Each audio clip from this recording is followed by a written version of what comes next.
020, 1526. Analizar y reflexionar alrededor del acuerdo de paz teniendo en cuenta el contexto social y el humano. Este creo que de la cultura a través del reconocimiento de los primer Profe, es que y está se le escucha entrecortado. ¿Todos se escuchan entrecortado o solo sí, señor. Al inicio se escuchó entrecortado. entrecortado? Pero ya se está escuchando mejor. Sí, señor. Sí, ya mejoró un poco. Listo. Esa es para avisarme, ¿no? Entonces aquí, miren, tenemos que tener presente, vamos a empezar por la actividad que tenemos que desarrollar, ¿listo? Entonces, para el desarrollo de esta evidencia es necesario iniciar reconociendo los principales hitos del conflicto armado en Colombia, pues esta reconstrucción del pasado es considerada la base para la construcción de la memoria colectiva de un país, una sociedad o un grupo social. Se sugiere realizar la lectura del componente formativo para así poder introducir en el tema cultura de acuerdos de paz. Estas evidencias entonces consisten en una reflexión y elaboración de un documento el cual surge de la solución del siguiente caso. Colombia no es el único país que ha vivido y vive en conflicto armado interno. Existen sociedades que han logrado superar sus conflictos y han llevado a cabo procesos de transición exitosos como la mayoría de las dictaduras de América Latina, especialmente la Argentina, Chile o países con conflictos internos muy fuertes como Sudáfrica o Alemania, a quienes se pudieron adquirir las buenas experiencias de los procesos transicionales y evitar el máximo los errores cometidos en ella. Recuerden que estuvimos viendo el caso chileno en el primer encuentro, segundo encuentro, con lo de la doctrina del choque, para que por favor lo tengan ahí y hagamos memoria. Es de gran utilidad la experiencia vivida en otros países como un proceso de construcción de memoria, experiencia y acciones que puedan ser aplicadas en Colombia. Para resolver esta evidencia, consulte la información sobre el proceso de paz adelantado en otras naciones y luego responde a las preguntas de la reflexión haciendo un cuadro comparativo entre los acuerdos que han llevado a cabo en Colombia y los procesos desarrollados por la nación escogida. Entonces recuerden, acá nos dijo todos estos de las dictaduras del cono sur, que son Argentina, Chile, ¿cierto? O las de otros países como Sudáfrica o Alemania. Y hacer el cuadro comparativo con los procesos de paz que se firmaron acá en Colombia. Y a la par se responden estas preguntas en ese cuadro comparativo. ¿Quiénes intervinieron? ¿Cuál fue la manera de actuar y de gestionar el conflicto? ¿Cuáles eran sus intenciones e intereses? ¿Cuáles eran las condicionantes o circunstancias políticas, económicas, sociales y culturales de la situación? ¿Cómo se resolvió el conflicto? Finalmente responde a las siguientes preguntas como conclusiones del proceso de análisis anterior. ¿Cómo construimos paz? ¿Cuál es nuestra responsabilidad frente a esto? ¿Nos corresponde a nosotros hacerlo? ¿Quiénes son los agentes involucrados para hacerlo? Explique una respuesta, cuál es su compromiso frente a la realidad colombiana. Acá los lineamientos para la entrega, ¿cierto? Producción para la entrega, documento con la solución del caso, portada, introducción, cuadro comparativo y estas conclusiones y preguntas que nos están haciendo. Nos pide un máximo de 8 hojas. ¿Listo? Esto es lo que tenemos que realizar. Y como tal, la evidencia. Entonces ahora les voy a compartir para que recuerden cómo ingresan a la plataforma y donde van a encontrar los contenidos para que puedan exploremos para poder desarrollar el cuadro comparativo. ¿Listo? Entonces, yo voy a explicar el inicio de los primeros, o la primera ola de violencia que se vivieron en los últimos 50 años, pero para eso vamos a hacer un diagnóstico el cual ya se les voy a compartir, ¿listo? Para que entre todos lo respondamos. Es un cuestionario virtual. ¿Listo? Entonces ya los comparto. Entonces,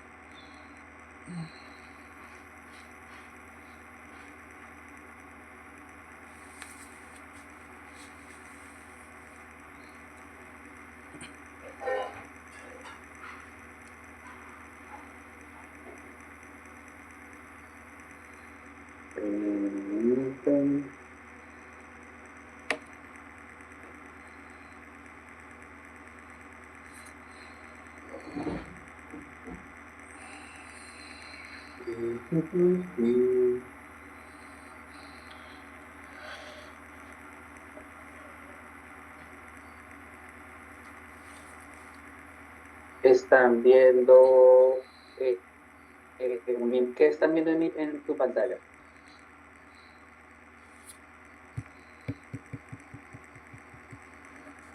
Eso de la foto. Sí, entonces ahí se pueden unir de dos maneras. Pueden escribir en su buscador Kahoot, acá como aparece en la página, y escriben ese número de PIN. O pueden utilizar su QR, lo escanean y ahí ya nos va a empezar a llevar. La idea es que nos vayamos ingresando para que todos vayamos participando. Es una especie de concurso. Igual no se preocupe si no, si contestamos mal. La idea es que pues entre todos entremos a participar. ¿Listo?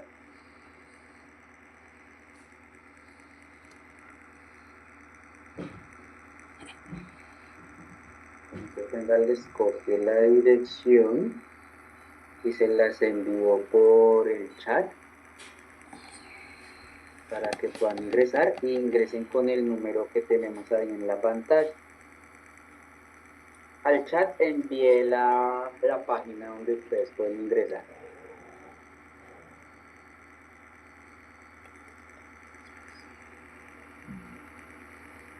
No he ingresado ninguno.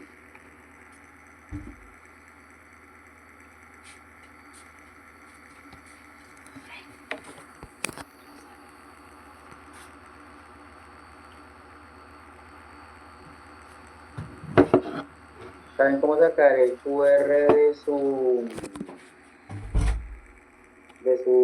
celular? Ah, listo.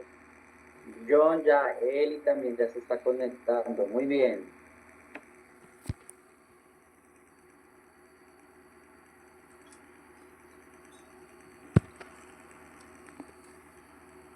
Démosles un minuto a ver quién más se puede conectar o si no empezamos nosotros.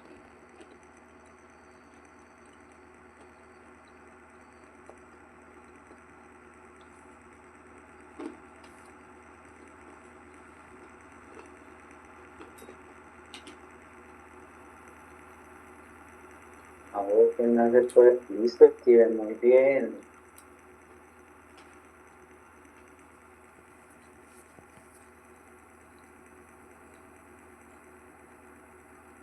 Vamos a empezar con ustedes, pues bueno, que nadie no se pudo conectar. Pues listo, vamos con la primera pregunta.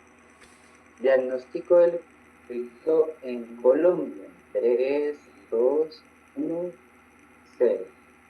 ¿Cuándo se considera que comienza el conflicto armado interno en Colombia?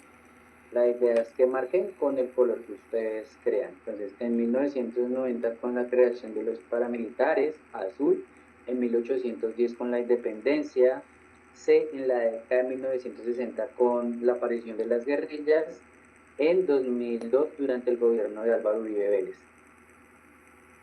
Entonces ahí ustedes marcan la que ustedes crean que puede ser. Listo, 3. En la década de 1960 con la aparición de las guerrillas. Ahora vamos a ver quién contestó más rápido. Bien, Steven. Steven va de primero. Listo, vamos con la siguiente pregunta. ¿Cuál de los siguientes no ha sido un actor del conflicto armado interno? Las Fuerzas Armadas Revolucionarias de Colombia, FARC; el Estado colombiano; equipos de fútbol profesional; grupos paramilitares. Vamos, marquen dos respuestas.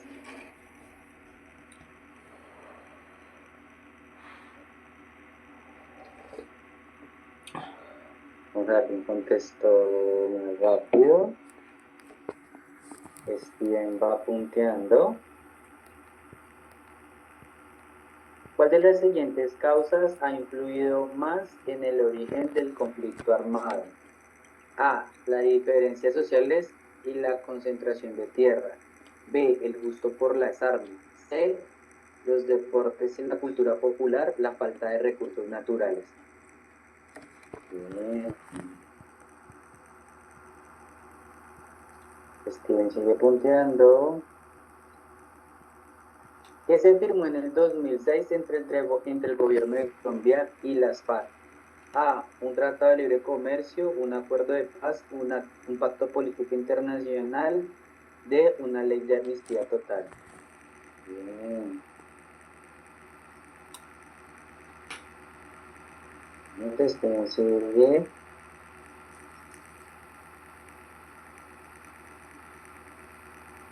¿Cuál es una de las consecuencias más graves del conflicto armado? Aumento de los parques naturales, desplazamiento por pérdida de vidas, crecimiento del turismo.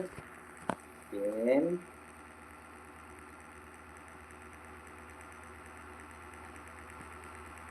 Listo, esto sigue copiando. ¿Qué papel ha tenido las comunidades indígenas y afrocolombianas en el conflicto?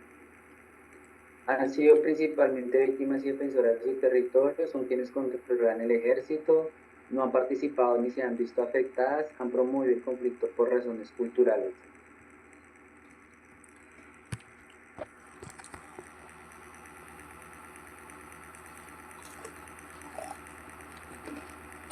Después, ¿quién se mantiene? ¿Qué institución fue creada para buscar la verdad sobre lo ocurrido durante el conflicto? La Comisión de la Verdad, la Corte Suprema de Justicia, el Congreso de la República, el Ministerio de Defensa. Ah, no sé, ya para no está, pero no lo sé. No me imagino.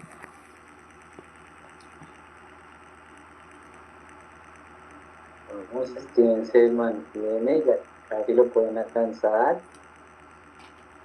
Últimas dos preguntas. ¿Qué significa el término reconciliación en el contexto del postconflicto?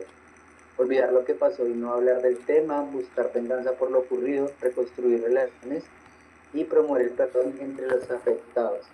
Crear un orden. A ver, ¿qué marcaron? Steven sigue a la cabeza. Vamos con la última pregunta. ¿Qué pueden hacer para aportar a la paz? Promover la participación ciudadana, repetir los errores del pasado, ignorar las problemáticas sociales, fomentar la violencia en redes sociales. Entonces, vamos a ver quién ganó.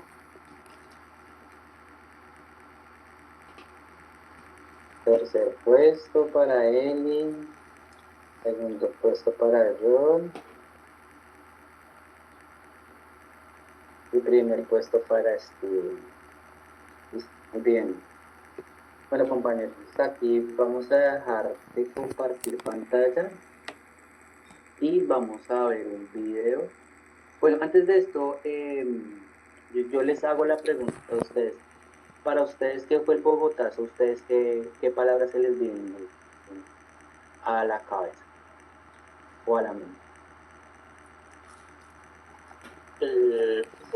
Tengo entendido que fue la toma del Palacio de Justicia por parte de, creo que era ese grupo, era el M-19, que tuvo muchas implicaciones en muchas investigaciones que después salieron a la luz porque hubo temas de gobierno vinculados donde aprovecharon eso para generar para hacer cosas detrás de cámaras, ¿sí? Como que usaron eso como pantalla de uno para hacer cosas y pues fue una de las cosas del conflicto armado que más ha marcado a Colombia. Sí, correcto. ¿Alguien más?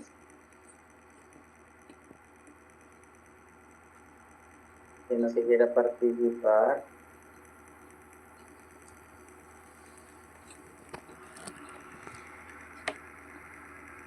Bueno, lo que tú estás hablando se llama la toma del Palacio de 1985 por uno de los grupos guerrilleros que existían en ese momento, que era el M-19. Pero el Bogotazo es algo que viene desde mucho más atrás. Les voy a compartir un video, entender que para este momento el Bogotazo se había desarrollado la fotografía, la cámara. Y estas imágenes que vamos a ver son imágenes propias del conflicto de esa época. ¿Listo? Entonces... ¿No fue cuando lo de Gaitán, profe? Sí, ese fue el de Gaitán. correcto. Entonces los teóricos nos hablan de ese primer inicio de la violencia contemporánea en el hecho del Bogotazo. Entonces vamos a ver un video de, de ese momento, ¿listo? Para que nos contextualicemos.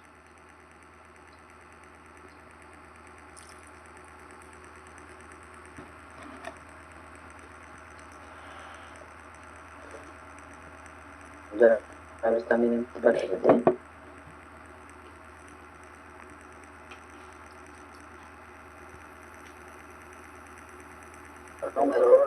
La revolución que aunque sienta de un lugar de la República que nadie le importa.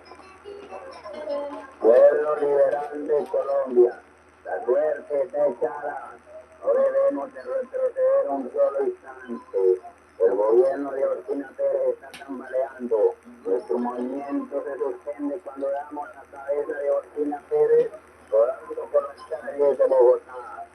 A la carga liberal de Colombia, a la carga. El mártir José del Gaitán, quien vive y se va por las manos gordas, no puede quedarse impune. Esa muerte debe ser vengada y la vengaremos desde el último momento.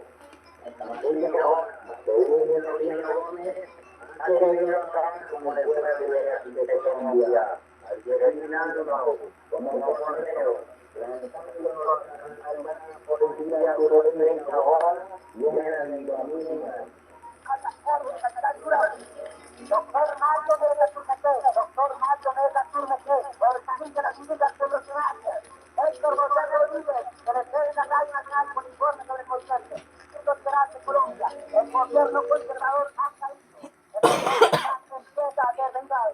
Aló a los fuerzas revolucionarias socialistas de Colombia, aló a los fuerzas revolucionarias socialistas de Colombia, aló a los fuerzas revolucionarias socialistas de Colombia.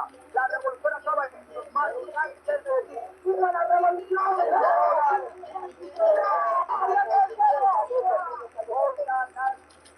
De la Policía Nacional de la capital de la República que acaban de unir al movimiento revolucionario.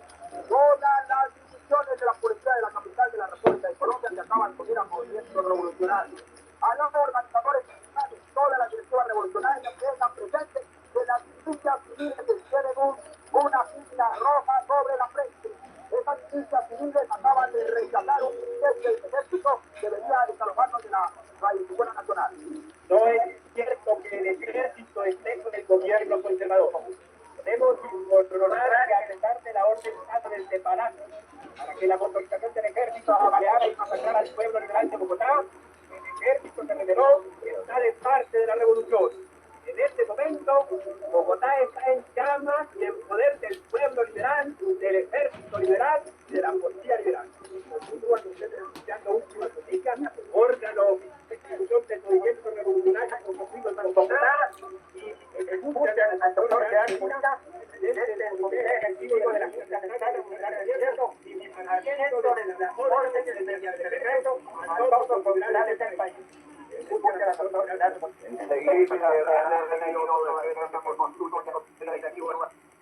Bueno, entonces, con este video pues damos inicio a estos temas que vamos a trabajar. Voy a compartirles unas diapositivas para empezar con la explicación. ¿Listo?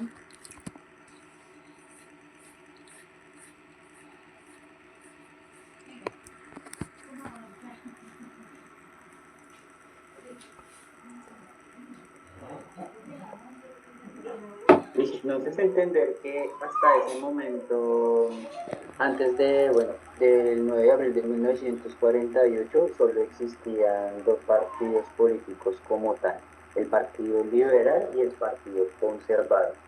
Para entender el Bogotazo, primero tenemos que recordar que Colombia tenía una larga historia de tensiones políticas entre liberales y conservadores. Esa división no era solo electoral. En muchos territorios con diferentes espacios sociales, disputas por tierra, control local, poder regional, acceso a derechos y formas de entender el Estado. Desde finales del siglo XIX y comienzos del siglo XX, la política colombiana estuvo marcada por guerras civiles, exclusiones y odios bipartidistas. La guerra de los 1000 días dejó una sociedad golpeada, un Estado débil para garantizar los derechos en todo el territorio. Décadas después se heredan digamos, estas violencias, se seguían presentando y esa lucha por el poder. Entonces, el 9 de abril de 1948 fue asesinado en Bogotá Jorge Eliezer Gaitán, líder del Partido Liberal, que representaba para muchos sectores populares la esperanza de un cambio político y social. Su muerte provocó una reacción inmediata y masiva en la ciudad y en todo el país. Jornadas de protesta, rabia, saqueos, incendios y enfrentamientos que le dan historia al Bogotazo. Pero el Bogotazo no fue únicamente un disturbio urbano, fue la expresión de una frustración social profunda. Muchas personas sintieron que la muerte de Gaitán se cerraba una posibilidad de participación popular dentro de la política tradicional.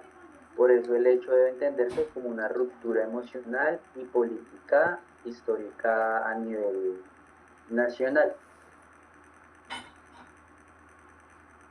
Entonces, como les comentaba, o como vimos pues en el video, pues nos damos cuenta del nivel de violencia que se manejó en ese momento. Y aquí quiero pues invitar a la señora Débora Arango, una memoria visual del 9 de abril. En este punto, el arte como una forma de leer la historia. Débora Arango fue una artista colombiana que se atrevió a pintar temas incómodos: la violencia, la corrupción, la represión, la desigualdad, el poder político, el sufrimiento del pueblo, y sus obras son un debate público que al día de hoy todavía podemos comentar, hablar. Entonces voy a saltar acá esta diapositiva y les voy a mostrar este cuadro. Entonces, como ustedes pueden observar acá en la mitad del cuadro hay una persona que dice que es Gaitán. Pues Gaitán como tal, lo llevan. En la parte izquierda ustedes ven que se está arrastrando una persona. Dicen que el que asesinó a Gaitán era de apellido Roa. Entonces ahí lo arrastran por toda la séptima en Bogotá.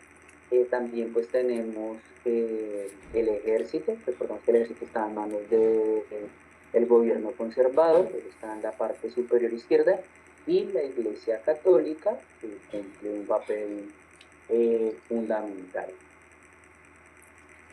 Cuando observamos esta obra, la masacre del 9 de abril o el tren de la muerte, no estamos mirando solamente una pintura, estamos mirando una interpretación de 2000, el billete de 2000. Ahorita cuando lo vean se van a dar que pues ella aparece en este billete. Entonces, bueno, aquí pues tenemos una línea del tiempo de lo que vamos pues a ver: el Bogotazo, el golpe militar en 1953, el voto en 1954, la caída de Rojas Pinilla, Frente Nacional, 1958, 1974. Entonces, entender que después de Bogotazo el país entró en una etapa conocida como la violencia, especialmente fuertes y finales de los años 40 y la década de los 50. Esta violencia tuvo un profundo componente partidista. Liberales y conservadores se enfrentaron respecto a familiares, veredas, campesinos, mujeres, niños, comunidades negras. En muchos lugares la identidad política podía convertirse en una sentencia de muerte. Esto es clave cuando en la política pierde su sentido democrático y se convierte en enemistad absoluta. La vida de las personas quedaría en riesgo.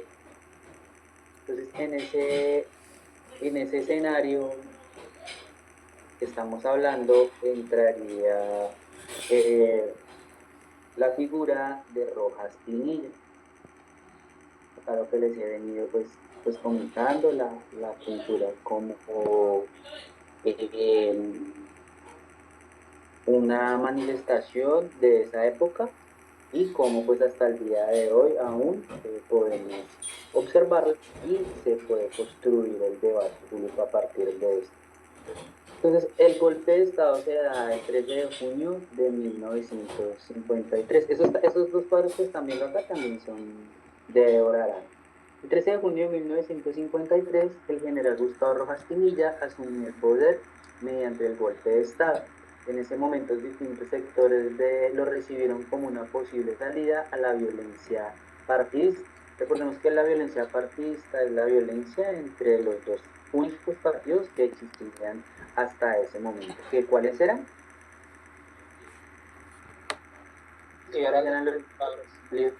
Liberales y conservadores, muy bien.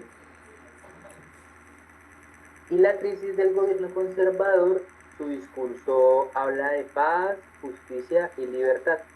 Durante su gobierno hubo medidas que marcaron la historia del país, procesos de amnistía para algunos grupos armados, obras de infraestructuras como el aeropuerto de Bogotá El Dorado, la llegada a la televisión, el reconocimiento del voto femenino, mediante la reforma constitucional de 1954 que ejerció por primera vez el plebiscito de 1957.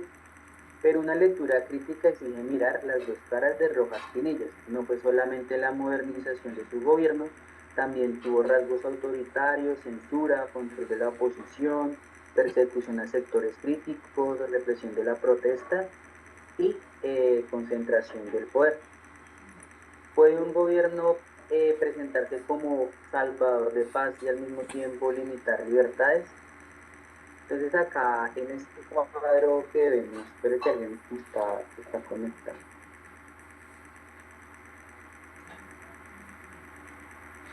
Bueno,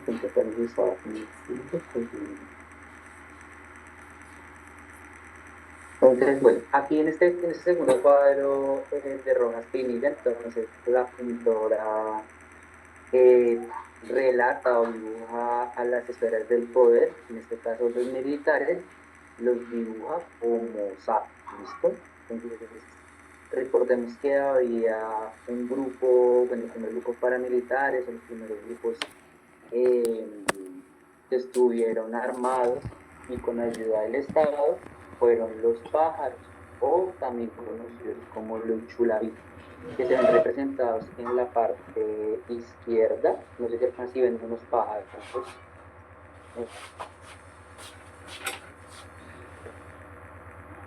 Está representando.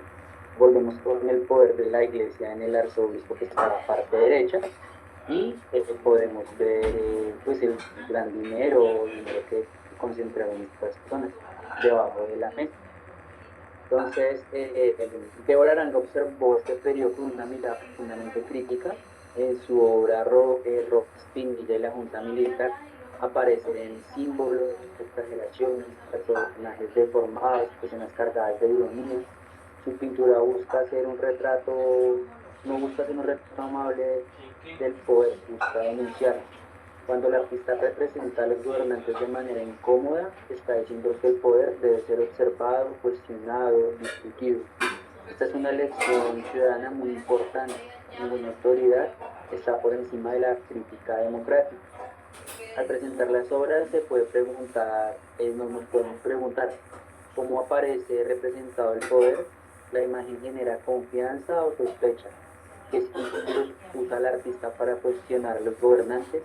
¿Por qué creen que este tipo de arte puede resultar incómodo para la época? ¿O por qué nos resulta aún incómodo? Se responde esta pregunta.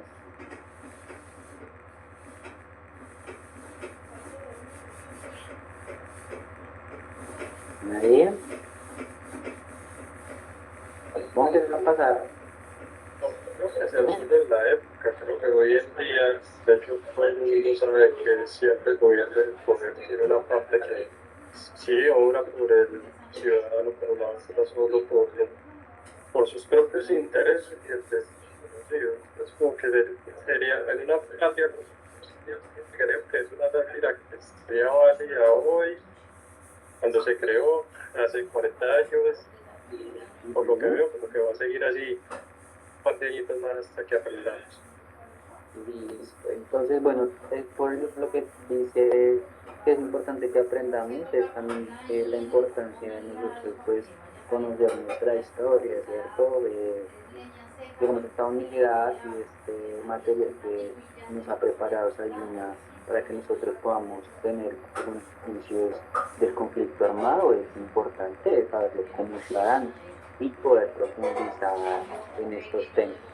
Entonces, bueno, listo, después de esto viene una crisis en la dictadura, ya vamos a ir hacia 1957. Con el paso del tiempo, el gobierno de Rojas Pinilla perdió su apoyo, sectores políticos, económicos, estudiantiles y sociales comenzaron a rechazar sus intentos de mantenerse en el poder.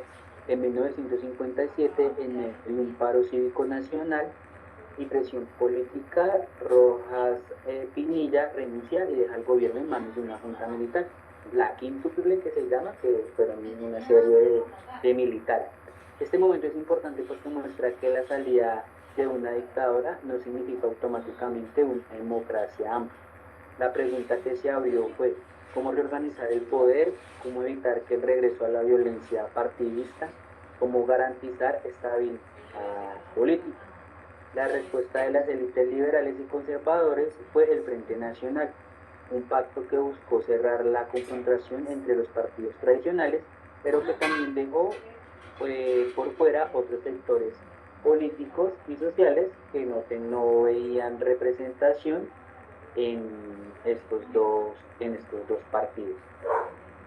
Entonces recordemos que el Frente Nacional fue desde 1958 a 1974 y fue un acuerdo entre el Partido Liberal y el Partido Conservador para alternarse la presidencia y repartirse el poder durante 16 años, entre 1958 y 1974. Su objetivo principal fue poner fin a la confrontación bipartidista y recuperar cierta estabilidad institucional después de la dictadura. Desde una mirada, el Frente Nacional ayudó a disminuir la violencia directa entre liberales y conservadores y permitió reorganizar el sistema político, pero desde una mirada crítica, la participación democrática, porque el poder fue concentrado en dos partidos. Muchas otras voces quedaron excluidas. La paz no puede entenderse solo como el silencio de los fusiles entre las élites. Una paz profunda requiere participación, justicia social, garantías a la posición, derechos de los territorios y reconocimiento de comunidades históricamente excluidas. Una democracia puede llamarse plena si se permite participar realmente a los partidos. ¿Qué pasa con quienes no se sienten representados por ninguno de ellos?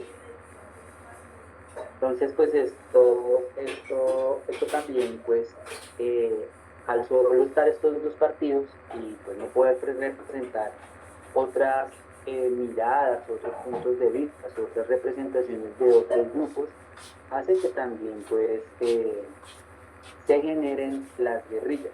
Entonces, una consecuencia importante del Frente Nacional fue que la confrontación liberal y conservadora en el gobierno no resolvió todos los problemas estructurales del país.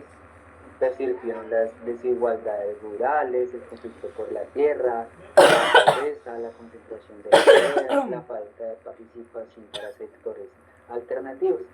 En este contexto urge consolidar nuevas organizaciones guerrilleras formadas de protesta social.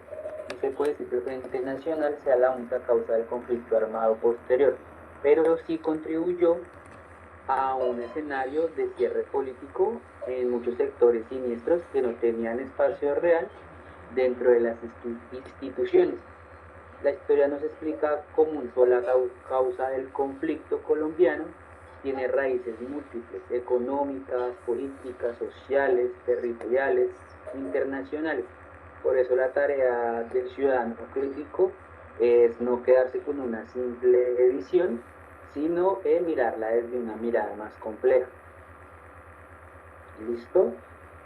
Entonces, pues así terminaríamos tres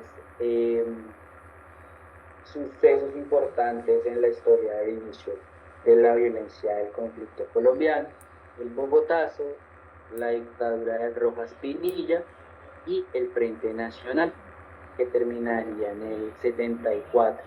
Recordemos que para la actividad nos está pidiendo los acuerdos que se firmaron entre las FARC y Colombia, y cómo lo hacemos con otro proceso de paz de alguno de los otros países.